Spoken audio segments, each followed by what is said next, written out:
একবার অর্জুন খুব একটা ভালো যুদ্ধ করতে পারেননি। একদিন এরকম গেছে, মহাভারতে কর্ণ পর্বে আছে।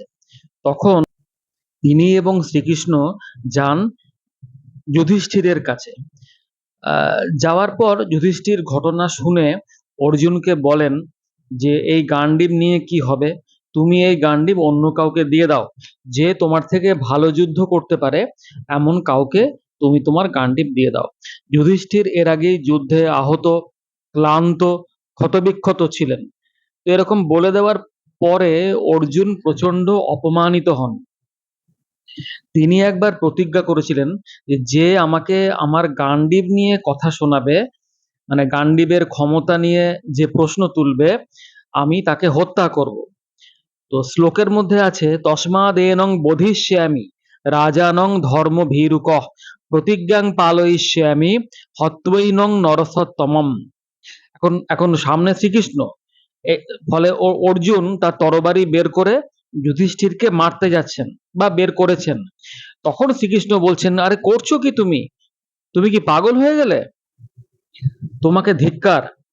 বলে বলছেন যে অর্জুন, আমি এতদিনে বুঝতে পারলাম তুমি বৃদ্ধ সেবা করনি। এই লাইনটা বলেছেন শ্রীকৃষ্ণ। শ্লোকটা হচ্ছে ইদানিং পার্থ জানামি ন বৃদ্ধা সেবিতাস্ত্বয়া অকালে পুরুষ ব্যাঘ্র সংরম্ভং যদ ভবানগাত। মানে হচ্ছে তুমি বৃদ্ধ সেবা করনি, সেই জন্যে তুমি অসময়ে ক্রুদ্ধ হয়েছ। অসময়ে ক্রুদ্ধ হয়েছে বলতে বলতে চাইছেন যে তোমার ক্রোধের প্রকাশ কোথায়, কখন এবং কেন হচ্ছে, এর ভারসাম্য তুমি হারিয়ে ফেলেছো। যা হোক, শ্রীকৃষ্ণের মধ্যস্থতায় কোনো দুর্ঘটনা ঘটেনি, কিন্তু আমরা দেখছি এই কথাটা, এই যে সংরম্ভ, তার মানে হচ্ছে ক্রোধ বা রাগ। আর তারপর লেখা রয়েছে যত, মানে যে, ভবান অগাধ, মানে তুমি যে রাগের দিকে চলে গেলে, হঠাৎ করে এত বেশি রেগে গেলে, তার কারণ হচ্ছে যেটা আগের লাইনে আছে, ন বৃদ্ধা, বৃদ্ধরা, ন না সেবিতা, সেবিত হয়নি বা সেবা পায়নি, যোগ তয়া সন্ধি করা আছে, তয়া তয়া মানে তোমার দ্বারা, তোমার দ্বারা বৃদ্ধরা সেবিত হয়নি বা বৃদ্ধরা তোমার সেবা পায়নি।